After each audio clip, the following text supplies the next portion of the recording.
ಆತ್ಮೀಯ ಸ್ನೇಹಿತರೆ, ತಮ್ಮದೇ ಆಗಿರ್ತಕ್ಕಂತಹ ಯೂಟ್ಯೂಬ್ ಚಾನಲ್ KSP ಸ್ಟಡಿ ಪಾಯಿಂಟ್ಗೆ ಸ್ವಾಗತ. ಇವತ್ತು ಈ ಒಂದು ವಿಡಿಯೋದಲ್ಲಿ ಇವತ್ತು ನಡೆದಿರ್ತಕ್ಕಂಥ ಸಮಾಜ ವಿಜ್ಞಾನ SSLC ಒಂದು ನಡೆದಿರ್ತಕ್ಕಂಥ ಸಮಾಜ ವಿಜ್ಞಾನ. ಈ ಒಂದು ಸಮಾಜ ವಿಜ್ಞಾನದ ಪ್ರಶ್ನೆ ಪತ್ರಿಕೆಯನ್ನು ಉತ್ತರ ಸಹಿತ ಇಲ್ಲಿ ನೋಡ್ತಾ ಹೋಗೋಣ. ಅದಕ್ಕೆ ಮುಂಚೆ ನೀವು ನಮ್ಮ ಚಾನಲ್ ಸಬ್ಸ್ಕ್ರೈಬ್ ಮಾಡಲಿಲ್ಲ ಅಂತಂದರೆ ದಯವಿಟ್ಟು ಸಬ್ಸ್ಕ್ರೈಬ್ ಮಾಡಿಕೊಳ್ಳಿ ಅಂತ ಹೇಳ್ತಾ ಈ ಒಂದು ವಿಡಿಯೋನ ಇಲ್ಲಿಗೆ ಸ್ಟಾರ್ಟ್ ಮಾಡ್ತಾ ಇದ್ದೀನಿ.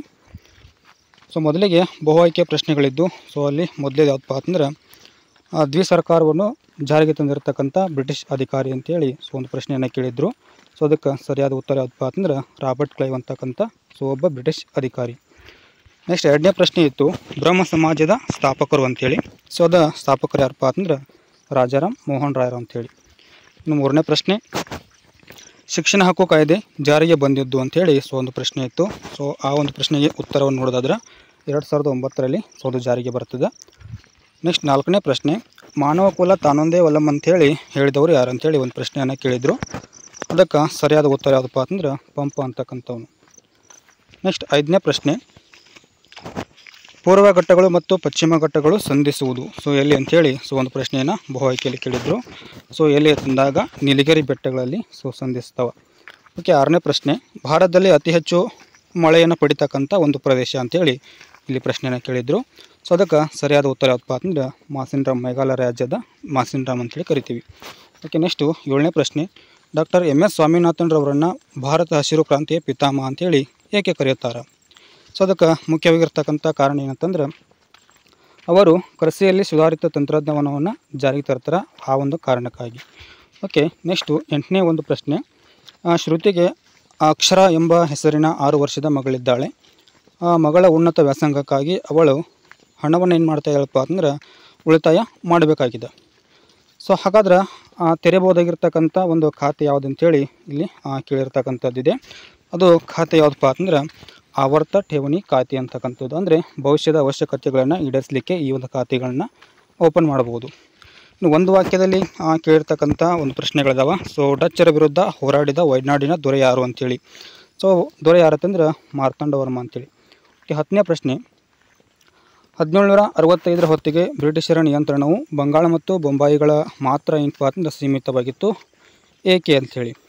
ಏಕೆ ತಂದಾಗ 1765ರ ಹೊತ್ತಿಗೆ ದಕ್ಷಿಣ ಮತ್ತು ಪಶ್ಚಿಮ ಭಾಗಗಳಲ್ಲಿ ಮೈಸೂರು ಮತ್ತು ಮರಾಠ ರಾಜ್ಯಗಳು ಭಾಳ ಪ್ರಬಲವಾಗಿದ್ದ ಕಾರಣ ಆ ಕಾರಣಕ್ಕಾಗಿ ಏನಂತಂದರೆ ಬ್ರಿಟಿಷರು ಆ ಎರಡು ಪ್ರಾಂತ್ಯಗಳಿಗೆ ಮಾತ್ರ ಅಲ್ಲಿ ಅವ್ರದ್ದೊಂದು ಆಟೋಟೋಪ್ ಅಂತೇಳಿ ಕರಿತೀವಿ. ಅದು ಮಾತ್ರ ಅಲ್ಲಿ ಸೀಮಿತವಾಗಿತ್ತು. ಓಕೆ, ನೆಕ್ಸ್ಟು 11ನೇ ಪ್ರಶ್ನೆ ಭಾರತದ ಮೊದಲ ಮಹಿಳಾ ಪ್ರಧಾನಮಂತ್ರಿ ಯಾರು ಅಂತೇಳಿ ಒಂದು ಪ್ರಶ್ನೆ ಇತ್ತು.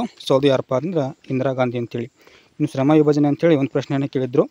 ಆ ಒಂದು ಕೆಲಸವನ್ನು ಏನಪ್ಪ ಅಂದ್ರೆ ಆಸಕ್ತಿ, ಅಭಿರುಚಿ, ಸಾಮರ್ಥ್ಯ, ಆಮೇಲೆ ವಯಸ್ಸು, ವಿಶೇಷ ಪರಿಣಿತಿಗಳ ಒಂದು ಆಧಾರದ ಮೇಲೆ ಕೆಲಸವನ್ನು ಹಂಚಿಕೊಂಡು ಮಾಡೋದಕ್ಕೆ ಏನಂತೇಳಿ ಕರಿತೀವಿ ಅಂತಂದ್ರೆ ಇಲ್ಲಿ ಶ್ರಮ ವಿಭಜನೆ ಅಂತೇಳಿ ಕರಿತೀವಿ.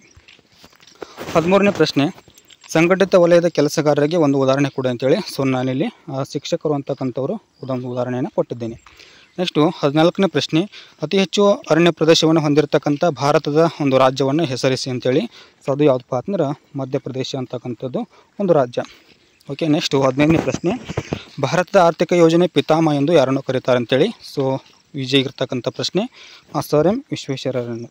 ಇನ್ನು ಭಾರತದ ಯಾವ ಬ್ಯಾಂಕನ್ನು ಬ್ಯಾಂಕುಗಳ ಬ್ಯಾಂಕ್ ಅಂತೇಳಿ ಕರೀತಾರೆ ತಂದಾಗ ಭಾರತೀಯ ರಿಸರ್ವ್ ಬ್ಯಾಂಕ್ ಅಂತಕ್ಕಂಥದ್ದು ಸಿಂಪಲ್ ಆಗಿರ್ತಕ್ಕಂಥ ಒಂದು ಪ್ರಶ್ನೆ ಮತ್ತು ಉತ್ತರ. ಮುಖ್ಯ ಪ್ರಶ್ನೆಯಲ್ಲಿ 17ನೇ ಪ್ರಶ್ನೆ ಕೇಳಿದ್ರು. ಇದೊಂದು ಸ್ವಲ್ಪ ವಿಶೇಷವಾಗಿ ಕೇಳಿರ್ತಕ್ಕಂಥ ಪ್ರಶ್ನೆ ಇತ್ತು. ಅದು ಏನಂತಂದ್ರೆ ಸಾರ್ವಜನಿಕ ಭದ್ರತೆ ಒದಗಿಸುವಲ್ಲಿ ರೈಲ್ವೆ ರಕ್ಷಣಾ ಪಡೆಯು ಕೇಂದ್ರ ಗೃಹ ಮಂತ್ರಾಲಯಕ್ಕೆ ಹೇಗೆ ಸಹಾಯ ಮಾಡುತ್ತದೆ ಅಂಥೇಳಿ. ಹೇಗೆ ತಂದಾಗ ರೈಲ್ವೆ ಅಪರಾಧಗಳನ್ನು ತಡೆಗಟ್ತದೆ, ಅದೇ ರೀತಿ ಅವುಗಳ ಒಂದು ತನಿಖೆಯನ್ನು ನಡೆಸ್ತಕ್ಕಂಥದ್ದು, ಆಮೇಲೆ ರೈಲ್ವೆ ಪ್ರಯಾಣಿಕರ ಒಂದು ರಕ್ಷಣೆ ಆಗಿರ್ಬೋದು, ರೈಲ್ವೆ ಹಳಿ ಮೊದಲಾದ ರೈಲಿಗೆ ಸಂಬಂಧಿಸಿದ ಆಸ್ತಿಗಳನ್ನ ಇಲ್ಲಿ ರಕ್ಷಣೆ ಮಾಡ್ತದೆ. ಈ ರೀತಿಯಾಗಿ ಈ ಒಂದು ಪ್ರಶ್ನೆಗೆ ಉತ್ತರವನ್ನು ಬರಿಬೋದು. ಓಕೆ, ಈ ಒಂದು ಪ್ರಶ್ನೆಗೆ ಅಥವಾ ಪ್ರಶ್ನೆಯನ್ನು ಕೇಳಿದ್ರು. ಅದು ಯಾವುದಪ್ಪ ಅಂತಂದ್ರೆ ಕೋಮುವಾದವನ್ನು ಹೇಗೆ ಬಹುದಾಗಿದೆ ಅಂತೇಳಿ. ಅದನ್ನು ಇಲ್ಲಿ ನೀವೇ ನೋಡ್ಕೊಳ್ಬೋದು. ನೆಕ್ಸ್ಟು ಇತ್ತೀಚೆಗೆ ಅಸ್ಪೃಶ್ಯತೆಯ ಒಂದು ಆಚರಣೆ ಕಡಿಮೆ ಆಗುತ್ತಿದೆ, ಏಕೆ ಅಂತೇಳಿ. ಇಲ್ಲಿ ಅದು ಏಕೆ ಅಂತೇಳಿ ನೋಡೋದಾದ್ರೆ ಸಂವಿಧಾನದಲ್ಲಿ 17ನೇ ವಿಧಿ ಹೇಳ್ತೈತಪ್ಪ ಅಂತಂದ್ರೆ ಅಸ್ಪೃಶ್ಯತೆ ಆಚರಣೆಯನ್ನು ನಿಷೇಧ ಮಾಡ್ತದೆ. ಆಮೇಲೆ ಅಸ್ಪೃಶ್ಯತಾ ಅಪರಾಧಗಳ ಕಾಯ್ದೆ ಅಂತ ಹೇಳಿ 1955ರಲ್ಲಿ ಜಾರಿಗೆ ತಂದಿರತಕ್ಕಂಥದ್ದಿದೆ. ಇನ್ನು ನಾಗರಿಕ ಹಕ್ಕುಗಳ ಸಂರಕ್ಷಣಾ ಕಾಯ್ದೆ ಇದೆ. 1976ರಲ್ಲಿ ಅದನ್ನು ತಿದ್ದುಪಡಿ ಮಾಡ್ತಾರೆ. ಸಾರ್ವತ್ರಿಕ ವಯಸ್ಕ ಮತದಾನ ಪದ್ಧತಿಯನ್ನು ಎಲ್ಲರಿಗೂ ಕೂಡ ಕೊಟ್ಟಿದ್ದಾರೆ. ಸಮಾನತೆ ಹಕ್ಕು ಇದೆ. ಆಮೇಲೆ ಒಂದಿಷ್ಟು ವಲಯಗಳಲ್ಲಿ ಏನಪ್ಪ ಅಂದ್ರೆ ಅವರಿಗೆ ಮೀಸಲಾತಿಯನ್ನು ಕೊಡಲಾಗಿದೆ. ಸೊ ಉದ್ಯೋಗಗಳಲ್ಲಿ ಸೊ ವಿಶೇಷ ಜವಾಬ್ದಾರಿಯನ್ನು ರಾಜ್ಯ ಸರ್ಕಾರಗಳಿಗೆ ಇಲ್ಲಿ ವಹಿಸಿರ್ತಕ್ಕಂಥದ್ದು. ಇನ್ನು ಅಥವಾ ಪ್ರಶ್ನೆ ಇತ್ತು. ಸೊ ಇದೊಂದು ಸ್ವಲ್ಪ ಇಂಪಾರ್ಟೆಂಟ್ ಆಗಿರ್ತಕ್ಕಂಥದ್ದು, ಆಮೇಲೆ ವಿಶೇಷ ಆಗಿರ್ತಕ್ಕಂಥ ಪ್ರಶ್ನೆ ಇತ್ತು. ಸೊ ಇಂದಿನ ಔದ್ಯೋಗಿಕ ಸಮಾಜದಲ್ಲಿ ವಿಶೇಷ ಪರಿಣಿತಿಯು ಆದ್ಯತೆಯನ್ನು ಪಡೆದಿದೆ ಹೇಗೆ ಅಂತೇಳಿ. ಇಲ್ಲಿ ಮೊದಲ ಅರ್ಥವನ್ನು ಇಲ್ಲಿ ನಾವು ನೋಡ್ಕೊಳ್ಬೇಕು. ಸೊ ಯಾವುದಾದ್ರೂ ಒಂದು ನಿರ್ದಿಷ್ಟ ಕ್ಷೇತ್ರದಲ್ಲಿ ಸಾಕಷ್ಟು ಆಳವಾದ ಪರಿಣಿತಿ ಮತ್ತು ತರಬೇತಿ ಅಥವಾ ಕೌಶಲ್ಯವನ್ನು ಪಡೆಯೋದಕ್ಕೆ ಏನಂತೇಳಿ ಕರಿತೀವಿ ಅಂತಂದ್ರೆ ಇಲ್ಲಿ ವಿಶೇಷ ಪರಿಣಿತಿ ಅಂತೇಳಿ ಕರಿತೀವಿ. ಇನ್ನು ಇದು ಇಂದಿನ ಸಮಾಜದಲ್ಲಿ, ಔದ್ಯೋಗಿಕ ಸಮಾಜದಲ್ಲಿ ಯಾವ ರೀತಿ ಒಂದು ಆದ್ಯತೆಯನ್ನು ಹೊಂದಿತ್ತಪ್ಪ ಅಂತಂದ್ರೆ ಶ್ರಮ ವಿಭಜನೆಯು ಇಂದು ಜನರನ್ನು ವಿವಿಧ ಕ್ಷೇತ್ರಗಳಲ್ಲಿ ಪರಿಶ್ರಮಿಸಿ ಆರ್ಥಿಕ ಲಾಭ ಪಡೆಯಲು ಸಹಾಯಕವಾಗಿರ್ತಕ್ಕಂಥದ್ದು. ಇದು ಮುಖ್ಯವಾಗಿರ್ತಕ್ಕಂಥ ಒಂದು ಅಂಶ. ನೆಕ್ಸ್ಟು ಆರ್ಥಿಕ ಹಿತಾಸಕ್ತಿ ಮತ್ತು ಶ್ರಮ ವಿಭಜನೆಯಿಂದ ವರ್ಗ ವ್ಯವಸ್ಥೆ ಅಂತಕ್ಕಂಥದ್ದು ಸೃಷ್ಟಿಗೊಳ್ತದೆ. ಆಮೇಲೆ ಆಧುನಿಕ ಕಾಲದಲ್ಲಿ ಏನಾಗ್ತಿತ್ತು ಅಂತಂದರೆ ವರ್ಗ ವ್ಯವಸ್ಥೆಯು ಕೈಗಾರೀಕರಣದಿಂದ ಉಂಟಾಗಿದೆ. ಇನ್ನು ಇದು ಏನಪ್ಪ ಅಂತಂದರೆ ವಿಶಾಲ ಒಂದು ಸ್ವರೂಪವನ್ನು ತಿಳಿದಿದ್ದರಿಂದ ಕೈಗಾರಿಕೋದ್ಯಮಗಳು ಕೂಡ ಹೆಚ್ಚು ಹೆಚ್ಚು ಬೆಳೆದು ಬರ್ತವೆ. ಸೊ ಹಾಗಾಗಿ ವ್ಯಾಪಾರ ವಾಣಿಜ್ಯೋದ್ಯಮಗಳು ಕೂಡ ಇಲ್ಲಿ ವಿಸ್ತರಣೆಗೊಳ್ತವೆ. ಸೊ ಹಾಗಾಗಿ ಇಂದಿನ ಒಂದು ಔದ್ಯೋಗಿಕ ಸಮಾಜದಲ್ಲಿ ವಿಶೇಷ ಪರಿಣಿತಿ ಅಂತಕ್ಕಂಥದ್ದು ಇಲ್ಲಿ ಆದ್ಯತೆಯನ್ನು ಪಡ್ಕೊಂಡಿರ್ತಕ್ಕಂಥದ್ದು. 19ನೇ ಪ್ರಶ್ನೆ ಕೇಳಿದ್ರು. ಸೊ ಮೊದಲನೇ ಆಂಗ್ಲೋ ಮರಾಠ ಯುದ್ಧಕ್ಕೆ ಕಾರಣಗಳನ್ನು ಸಂಕ್ಷಿಪ್ತವಾಗಿ ವಿವರಿಸಿ ಅಂತೇಳಿ. ಸೊ ಇಲ್ಲಿ ಏನು ಆಗ್ತಿತ್ತಪ್ಪ ಅಂತಂದ್ರೆ ದೆಹಲಿಯ ಚಕ್ರವರ್ತಿ ಆಗಿರ್ತಕ್ಕಂಥ 2ನೇ ಶಾಲಂ ಏನು ಮಾಡ್ತಾನೆ ಅಂತಂದ್ರೆ ಬ್ರಿಟಿಷರಿಗೆ ಕೋರ್ ಮತ್ತು ಅಲಹಾಬಾದ್ಗಳನ್ನು ಅವ್ರ ವಶದಲ್ಲಿರ್ತಕ್ಕಂಥದ್ದು ಮರಾಠರಿಗೆ ಕೊಡ್ತಾನೆ. ಇನ್ನು ಮರಾಠರು ಮತ್ತು ಬ್ರಿಟಿಷರ ಮಧ್ಯೆ ಈ ರೀತಿಯಾಗಿ ವೈರತ್ವ ಉಂಟಾಗ್ತದೆ. ಸೊ ಪೇಶ್ವೆ ಒಂದು ಸ್ಥಾನಕ್ಕೆ ಒಂದು ಏರ್ಪಟ್ಟಿರ್ತಕ್ಕಂಥ ಕಲಹ. ಸೊ ಇವೆಲ್ಲವೂ ಕೂಡ ಏನಪ್ಪ ಅಂತಂದರೆ ಮೊದಲ ಆಂಗ್ಲೋ ಮರಾಠ ಯುದ್ಧಕ್ಕೆ ಪ್ರಮುಖವಾಗಿರ್ತಕ್ಕಂಥ ಕಾರಣ ಅಂತೇಳಿ ನಾವು ನೋಡ್ಬೋದು. ಇನ್ನು 20ನೇ ಪ್ರಶ್ನೆ ಕೇಳಿದ್ರು. ಸೊ ಇದು ಏನಪ್ಪ ಅಂತಂದ್ರೆ ಇಲ್ಲಿ 1858ರ ಒಂದು ಭಾರತ ಸರ್ಕಾರ ಕಾಯ್ದೆಯು ಭಾರತವನ್ನು ಬ್ರಿಟಿಷ್ ಸರ್ಕಾರದ ನೇರ ಆಳ್ವಿಕೆಗೆ ತಂದಿತ್ತು ಹೇಗೆ ಅಂತೇಳಿ. ಇಲ್ಲಿ ಈಸ್ಟ್ ಇಂಡಿಯಾ ಕಂಪನಿ ಒಂದು ಮಾನ್ಯತೆ ಏನಾಗ್ತಿತ್ತು ಅಂತಂದ್ರೆ ರದ್ದಾಗ್ತದೆ. ಸೊ ಭಾರತವನ್ನು ರಾಣಿಯ ಒಂದು ಆಡಳಿತಕ್ಕೆ ವರ್ಗಾಯಿಸಲಾಗ್ತದೆ. ಸೊ ವಾಯ್ಸ್ರಾಯ್ ಒಂದು ಹುದ್ದೆ ಆರಂಭವಾಗ್ತದೆ. ವಾಯ್ಸ್ರಾಯ್ಗೆ ಬಂದಿರತಕ್ಕಂಥ ಒಬ್ಬ ಯಾರತ್ತಂದ್ರೆ ಲಾರ್ಡ್ ಕ್ಯಾನಿಂಗ್ ಅಂತಕ್ಕಂಥವನು. ಇನ್ನು secretary of state for India ಅಂತಕ್ಕಂಥದ್ದು ಕೂಡ ಇಲ್ಲಿ ಸೃಷ್ಟಿಯಾಗ್ತದೆ. ಸೊ ಭಾರತ ರಾಜ್ಯ ಕಾರ್ಯದರ್ಶಿ ಅಂತೇಳಿ ಕರಿತೀವಿ.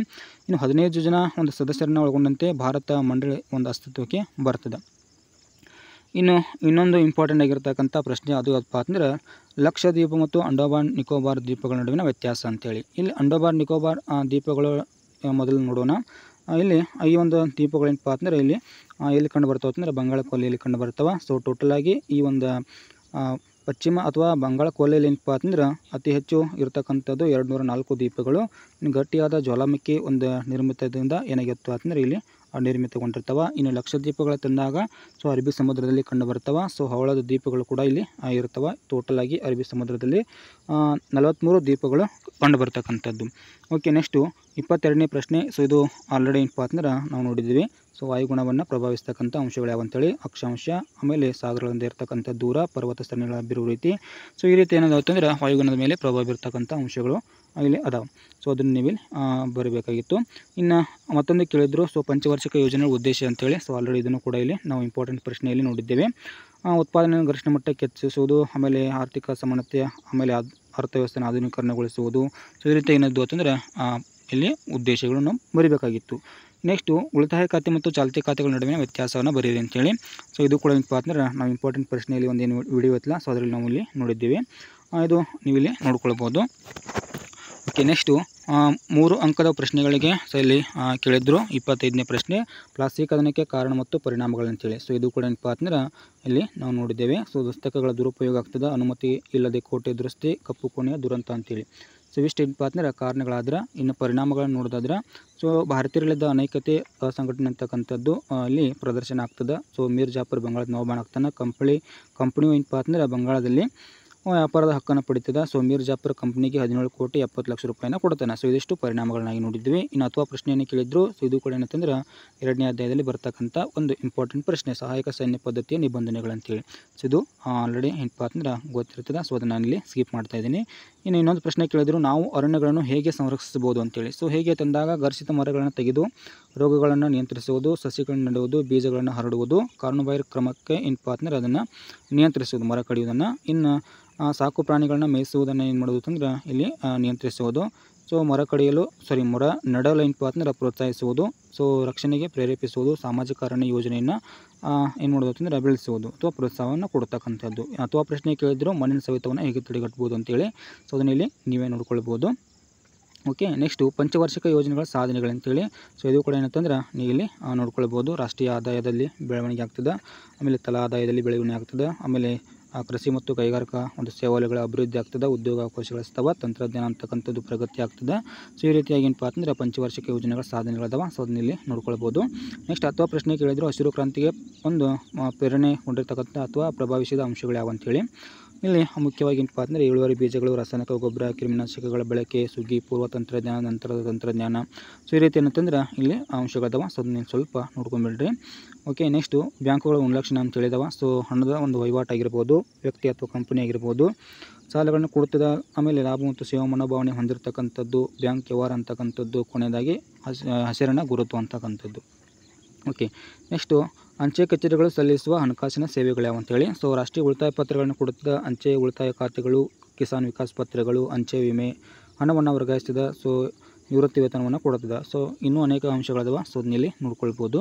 ನೆಕ್ಸ್ಟು ಬ್ರಿಟಿಷರ ವಿರುದ್ಧ ಸಂಗೊಳ್ಳಿ ರಾಯಣ್ಣನ ಒಂದು ಹೋರಾಟವನ್ನು ವಿವರಿಸಿ ಅಂತೇಳಿ. ಸೊ ಅದನ್ನ ಆಲ್ರೆಡಿ ಏನಪ್ಪ ಅಂದ್ರೆ ಗೊತ್ತಿರ್ತದೆ. ಸೊ ಜನರಲಾಗಿ ನೀವು ಇಲ್ಲಿ ಅದನ್ನು ಬರಿಬೋದು. ನೆಕ್ಸ್ಟು ಭಾರತೀಯ ಒಂದು ಸಮಾಜವನ್ನು ಸುಧಾರಿಸುವಲ್ಲಿ ದಯಾನಂದ ಸರಸ್ವತಿಯವರ ಕೊಡುಗೆಗಳು ಯಾವ ಅಂತೇಳಿ. ಜ್ಞಾನ ಏನಪ್ಪ ಅಂದರೆ ಇಲ್ಲಿ ವೇದಗಳು ಸತ್ಯ ಮತ್ತು ಜ್ಞಾನದ ಮೂಲ ಅಂತ ಹೇಳ್ತಾರೆ. ಸೊ ವೇದಗಳಿಗೆ ಹಿಂದಿರುಗಿ ಅಂತ ಹೇಳ್ತಾರೆ. ವಿಗ್ರಹಾರಾಧನೆ, ಜಾತಿ ಪದ್ಧತಿಯನ್ನು ಖಂಡಿಸ್ತಾರೆ. ಸತ್ಯಾರ್ಥ ಪ್ರಕಾಶ ಮತ್ತು ಶುದ್ಧ ಚಳುವಳಿಯನ್ನು ಪ್ರಾರಂಭ ಮಾಡ್ತಾರೆ. ಶಾಲಾ ಕಾಲೇಜುಗಳನ್ನು ಸ್ಥಾಪನೆ ಮಾಡ್ತಾರೆ. ಸೊ ಭಾರತೀಯರಿಗೆ ಭಾರತ ಅಂತಕ್ಕಂಥ ಒಂದು ಘೋಷಣೆಯಲ್ಲಿ ಕೊಡ್ತಾರೆ. ಸೊ ಇನ್ನೂ ಅನೇಕ ಅಂಶಗಳದಾವೆ, ಇಲ್ಲಿ ನೀವು ನೋಡ್ಕೊಳ್ಬೋದು. ಮುಖ್ಯವಾಗಿ ಹೇಳ್ತಾ ಇದ್ದೀನಿ ನಾನು ಅಷ್ಟೇ. ಇನ್ನು ಇನ್ನೊಂದು ಪ್ರಶ್ನೆ ಎಲ್ಲರಿಗೂ ಕೂಡ ಕನ್ಫ್ಯೂಸ್ ಆಗಿತ್ತು. ಅದು ಯಾವಪ್ಪ ಅಂತಂದ್ರೆ ಮಾನವನ ಸರ್ವಾಂಗೀಣ ಅಭಿವೃದ್ಧಿಯು ಸಾರ್ವಜನಿಕ ಆಡಳಿತವನ್ನು ಅವಲಂಬಿಸಿದೆ, ಸಮರ್ಥಿಸಿ ಅಂತೇಳಿ. ಸೊ ಇಲ್ಲಿ ಏನು ಬರೀಬೇಕಾಗಿತ್ತಪ್ಪ ಅಂತಂದ್ರೆ ಸಾರ್ವಜನಿಕ ಆಡಳಿತದ ಒಂದು ಪ್ರಾಮುಖ್ಯತೆಯನ್ನು ಬರಿಬೇಕಾಗಿತ್ತು. ಓಕೆ, ನೆಕ್ಸ್ಟು ಇಲ್ಲಿ ಸಾರ್ವಜನಿಕ ಆಡಳಿತದ ಪ್ರಾಮುಖ್ಯತೆಯನ್ನು ನೋಡೋದಾದರೆ, ಸೊ ಮೊದಲೇದು ಸರ್ಕಾರದ ಆಧಾರ ಸ್ತಂಭವಾಗಿರ್ತದೆ. ಆಮೇಲೆ ಸಾರ್ವಜನಿಕ ಹಿತಾಸಕ್ತಿಯನ್ನು ಕಾಪಾಡಲು ಸೇವೆ ಸಲ್ಲಿಸ್ತದೆ, ನೀತಿಗಳ ಅನುಷ್ಠಾನ ಮಾಡುತ್ತದೆ, ಭದ್ರತೆಯನ್ನು ಕಾಪಾಡುತ್ತದೆ, ಅದು ಸಾಮಾಜಿಕವಾಗಿ. ಇನ್ನು ಶಾಸಕಾಂಗ ಮತ್ತು ಕಾರ್ಯಾಂಗ ಕೂಡ ಸಹಾಯ ಮಾಡುತ್ತದೆ, ನೀತಿಗಳನ್ನು ಅನುಷ್ಠಾನಕ್ಕೆ ತರುತ್ತದೆ, ಆಮೇಲೆ ಸಾರ್ವಜನಿಕ ನೀತಿ ನಿರೂಪಣದಲ್ಲಿ ಪ್ರಮುಖವಾಗಿರ್ತಕ್ಕಂಥ ಪಾತ್ರವನ್ನು ವಹಿಸ್ತದೆ. ಇನ್ನು ನಿರುದ್ಯೋಗ ಒಂದು ಸಮಸ್ಯೆಯ ಪರಿಣಾಮಗಳನ್ನು ಕೇಳಿದ್ರು. ಇಲ್ಲಿ ಜನಸಂಖ್ಯಾ ನಿಯಂತ್ರಣ ಒಂದು ಕ್ರಮಗಳನ್ನು ಜಾರಿಗೆ ತರಬೇಕು. ಸೊ ಗುಡಿ ಕೈಗಾರಿಕೆಗಳಿಗೆ ಪ್ರೋತ್ಸಾಹ ಕೊಡಬೇಕು, ಕೈಗಾರಿಕೆಗಳ ಅಭಿವೃದ್ಧಿ ಮಾಡಬೇಕು, ಕೃಷಿಯನ್ನು ಅಭಿವೃದ್ಧಿ ಮಾಡಬೇಕು, ಶೈಕ್ಷಣಿಕ ಯೋಜನೆಗಳನ್ನು ಜಾರಿಗೆ ತರಬೇಕು. ಸೊ ಇಂಥ ಮುಂತಾದ ಒಂದು ಯೋಜನೆಗಳು ಜಾರಿಗೆ ಬಂದು ಅಂತಂದ್ರೆ ನಿರುದ್ಯೋಗ ಸಮಸ್ಯೆಯಲ್ಲಿ ಹೋಗಲಾಡಿಸ್ಬೋದು. ಓಕೆ, ನೆಕ್ಸ್ಟು ವಿದ್ಯುದ್ದೇಶ ನದಿ ಕಣಿವೆ ಯೋಜನೆಗಳ ಒಂದು ಉದ್ದೇಶಗಳು ಯಾವ ಅಂತೇಳಿ. ಸೊ ಇಲ್ಲಿ ನೋಡಿರಿ, ಪ್ರತಿ ಸಾರಿ ಏನಪ್ಪ ಅಂದ್ರೆ ದೃಷ್ಟಿ ವಿಕಲಚೇತನರಿಗೆ ಕೊಡತಕ್ಕಂಥ ಒಂದು ಪ್ರಶ್ನೆ ಇದು. ಸೊ ಇದು ಏನಪ್ಪ ಅಂದ್ರೆ ಇಲ್ಲಿ ಸಾಮಾನ್ಯ ಜನರಿಗೆ ಅಥವಾ ಸಾಮಾನ್ಯ ವಿದ್ಯಾರ್ಥಿಗಳಿಗೆ ಕೊಟ್ಟಿರ್ತಕ್ಕಂಥದ್ದು. ಸೊ ನೀರಾವರಿ ಸೌಲಭ್ಯವನ್ನು ಒದಗಿಸುವುದು, ವಿದ್ಯುತ್ ಶಕ್ತಿ ಉತ್ಪಾದನೆ ಮಾಡೋದು, ಸೊ ನದಿಗಳ ಪ್ರವಾಹವನ್ನು ನಿಯಂತ್ರಿಸುವುದು, ಸೊ ಅದೇ ರೀತಿ ನೌಕಾಯಾನದ ಸೌಲಭ್ಯವನ್ನು ಒದಗಿಸುವುದು, ಆಮೇಲೆ ಗೃಹ ಬಳಕೆ ಮತ್ತು ಕೈಗಾರಿಕೆಗಳ ನೀರನ್ನು ಒದಗಿಸುವುದು, ಮಣ್ಣಿನ ಸವಕಳಿಯನ್ನು ನಿಯಂತ್ರಿಸುವುದು. ಸೊ ಇಷ್ಟು ಅಂಶಗಳೇನಪ್ಪ ಅಂದರೆ ಉದ್ದೇಶಗಳಾಗಿ ನಾವು ನೋಡ್ಬೋದು. ಇನ್ನು ಮುಖ್ಯ ಪ್ರಶ್ನೆ, ಸೊ 4 ಅಂಕದ ಪ್ರಶ್ನೆಗಳನ್ನು ನೋಡೋದಾದ್ರೆ ಅಮರಸುಳ್ಯ ಬಂಡಾಯಕ್ಕೆ ಏನಪ್ಪ ಅಂದ್ರೆ ಇಲ್ಲಿ ಕೇಳಿರ್ತಕ್ಕಂಥದ್ದು, ಅದು ಏನಪ್ಪ ಅಂದ್ರೆ ಇತಿಹಾಸದಲ್ಲಿ ಒಂದು ಪ್ರಮುಖವಾಗಿರ್ತಕ್ಕಂಥ ಸ್ಥಾನವನ್ನು ಪಡ್ಕೊಂಡಿದೆ ಹೇಗೆ ಅಂತೇಳಿ.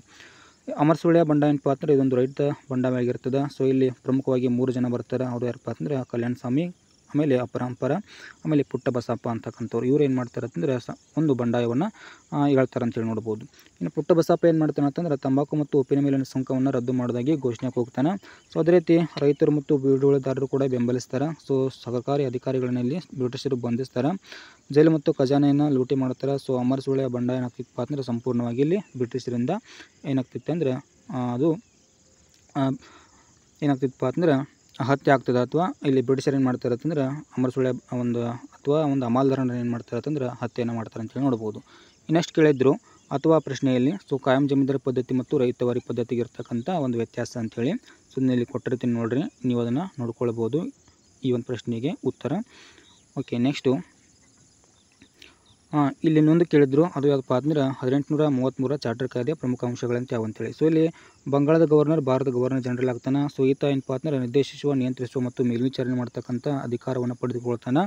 ಇನ್ನು ಯುದ್ಧ, ಶಾಂತಿ, ರಾಜತಾಂತ್ರಿಕ ಸಂಬಂಧಗಳ ಎಲ್ಲ ವಿಷಯಗಳನ್ನು ಇಲ್ಲಿ ಕೇಂದ್ರ ಸರ್ಕಾರ ತೀರ್ಮಾನ ಮಾಡ್ತದೆ. ಸೊ ಲಿಂಗ ತಾರತಮ್ಯ, ಅದೇ ರೀತಿ ಬಣ್ಣ, ಧರ್ಮ, ಹುಟ್ಟಿನ ಆಧಾರ ಮೇಲೆ ತಾರತಮ್ಯ ಮಾಡುವಂತಿಲ್ಲ. ಇನ್ನು ಕಾರ್ಯಾಂಗ ಸಭೆಗೆ ಏನಪ್ಪ ಅಂದ್ರೆ ನ್ಯಾಯಾಂಗ ಪರಿಣಿತರ ಒಂದು ಆಯ್ಕೆ ಆಗ್ತದೆ. ಸೊ ಬ್ರಿಟಿಷ್ ಒಂದು ವ್ಯಾಪಾರಿ ಕಂಪನಿಗಳಿಗೆ ಭಾರತಕ್ಕೆ ಬರಲು ಮುಕ್ತವಾಗಿ ಒಂದು ಅವಕಾಶ ಅಥವಾ ಪರವಾನಗಿ ಸಿಗ್ತದೆ. ಓಕೆ, ನೆಕ್ಸ್ಟ್ 36ನೇ ಪ್ರಶ್ನೆ ಕೇಳಿದ್ರು, ಏನಂತಂದರೆ ಇತ್ತೀಚೆಗೆ ಭಾರತದ ಸ್ತ್ರೀಯರ ಸ್ಥಾನಮಾನ ಸುಧಾರಣೆಯಾಗುತ್ತಿದೆ ಏಕೆ ಅಂತೇಳಿ.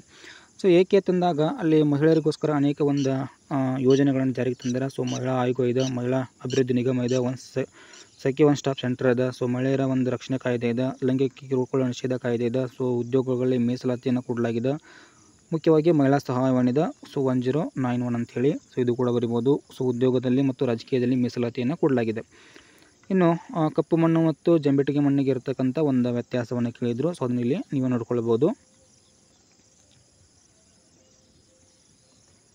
ಓಕೆ, ಇನ್ನು ಕೊನೆಯ ಒಂದು ಪ್ರಶ್ನೆ ಅದು ಯಾವುದಪ್ಪ ಅಂತಂದ್ರೆ 38ನೇದು. ಭಾರತ ನಕ್ಷೆಯಲ್ಲಿ 23 ಉತ್ತರ ಅಕ್ಷಾಂಶ, ಆಮೇಲೆ 1 ಪಾಯಿಂಟ್ ಕನ್ಯಾಕುಮಾರಿ, ಬಾಕ್ರಾನಂಗಲ್, ನರ್ಮದಾ ನದಿ, ಉತ್ಕಲ ತೀರ, ಇನ್ನು ಇನ್ನೊಂದು ಮರುಭೂಮಿ ಒಂದು ಅರಣ್ಯ ಪ್ರದೇಶ ಅಂತೇಳಿ. ಸೊ ಇಲ್ಲಿ ಮ್ಯಾಪ್ನಲ್ಲಿ ಕೊಟ್ಟಿದೆ ನೋಡಿರಿ. ಸೊ ಇದು ಇಲ್ಲಿ ಬರ್ತಕ್ಕಂಥದ್ದು ಬಾಕ್ರಾನಂಗಲ್. ಸೊ ಇದು ಮರುಭೂಮಿ ಅರಣ್ಯ ಪ್ರದೇಶ. ಸೊ 23 ಒಂದು ಉತ್ತರ ಅಕ್ಷಾಂಶ ಅಥವಾ ಕರ್ಕಾಟಕ ಸಂಕ್ರಾಂತಿ ವೃತ್ತ ಅಂತೇಳಿ ಕರಿತೀವಿ. ಇದು ನರ್ಮದಾ ನದಿ. ನೆಕ್ಸ್ಟು ಇನ್ನೊಂದು ಯಾವುದಪ್ಪ ಅಂದ್ರೆ ಉತ್ಕಲ ತೀರ ಅಂತೇಳಿ. ಸೊ ಈ ಒಂದು ಭಾಗದಲ್ಲಿ ಕಂಡು ಬಂದ್ರೆ, ಇನ್ನು ಕೊನೆಯದಾಗಿ ಕನ್ಯಾಕುಮಾರಿ ಮತ್ತು ಇಂದಿರಾ ಪಾಯಿಂಟ್ ಅಂತಕ್ಕಂಥವುಗಳು ಸೊ ಈ ಒಂದು ಭಾಗದಲ್ಲಿ ಕಂಡು ಬರ್ತವೆ. ಸೊ ಇದಿಷ್ಟು ಏನಪ್ಪ ಅಂದ್ರೆ ಇವತ್ತು ನಡೆದಿರ್ತಕ್ಕಂಥ ಒಂದು 10ನೇ ತರಗತಿ ಸಮಾಜ ವಿಜ್ಞಾನ ವಿಷಯಕ್ಕೆ ಸಂಬಂಧಪಟ್ಟಂತೆ ಆ ಒಂದು essay 1 ಪ್ರಶ್ನೆ ಪತ್ರಿಕೆ ಆಗಿತ್ತು. ಸೊ ಉತ್ತರ ಸಹಿತ ಈ ಒಂದು ವಿಡಿಯೋದಲ್ಲಿ ನೋಡಿದ್ವಿ. ಸೊ ಆದಷ್ಟು ಶೇರ್ ಮಾಡಿ ಅಂತ ಹೇಳ್ತಾ ಈ ಒಂದು ವಿಡಿಯೋನ ಇಲ್ಲಿಗೆ ಮುಗಿಸ್ತಾ ಇದ್ದೀನಿ. Thank you.